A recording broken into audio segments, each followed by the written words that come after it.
Into the actual news, into the big story, we got the SSPX Excommunications following their consecrations on Wednesday. Within 24 hours, the Vatican responded to this. This is the Vatican News article on it.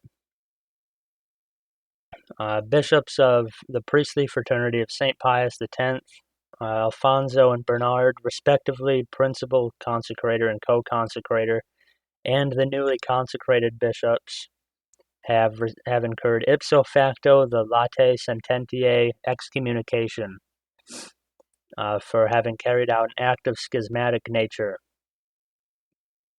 The episcopal consecration of 4 presbyters without pontifical mandate and against the will of the Supreme Pontiff. So they got everybody. So now all 6 of the SSPX bishops are excommunicated officially. Dicastery for the Doctrine of the Faith's decree establishes that in the act of carrying out the consecration, both the consecrators and those consecrated incurred the prescribed excommunication. So they did. Here at the bottom it says, as for the lay faithful, those who formally adhere to the fraternity are to be considered excommunicated. So they got everybody. They got the bishops, and they got the new bishops, and they got they even got the lay people.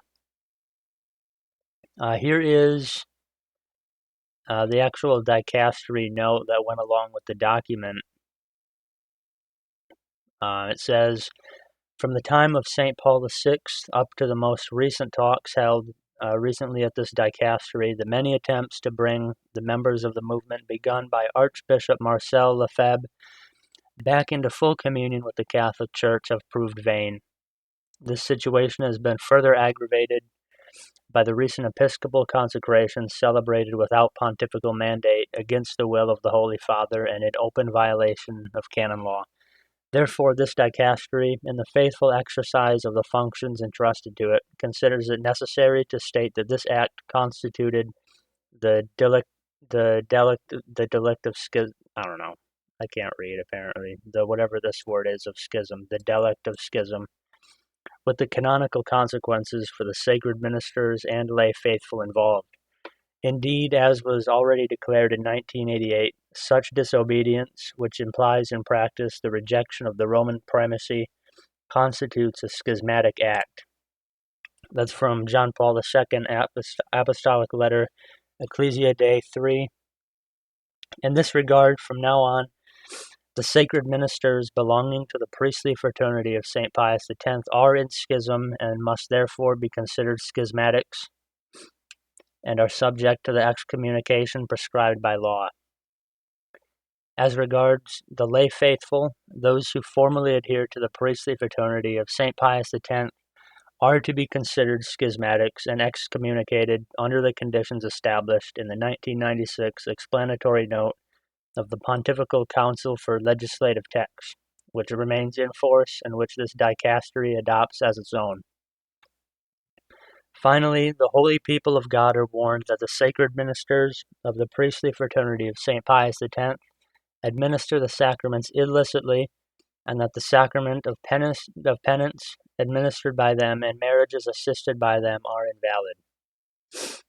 So they even got the sacraments. So it says that the sacraments are administered illicitly, and then it also says that penance and marriage is invalid. So I wonder if this is. It doesn't say anything specifically about if they have a even valid Eucharist or not. Um, I would say, I think the safest thing would just be to assume that they do have an invalid Eucharist. Their Eucharist is probably not valid if their penance and marriage is not valid.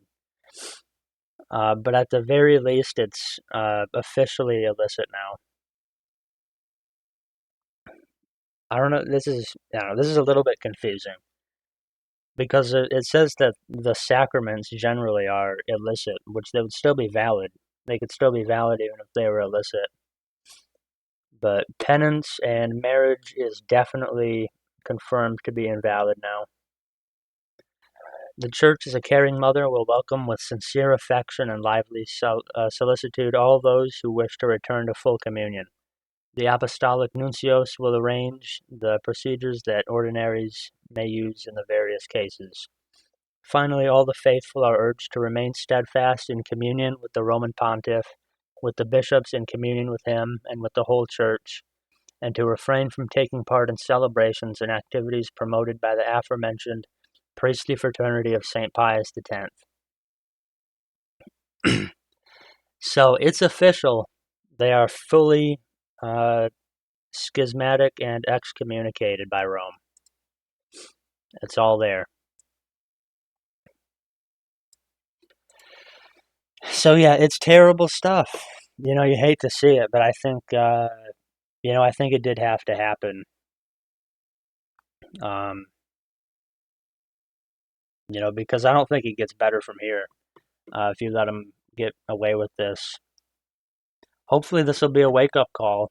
Um, at least for the lay people to rejoin Rome. I think for the bishops, they're probably not gonna, care about this at all. I was actually, really interesting. I saw a lot of people bring this up.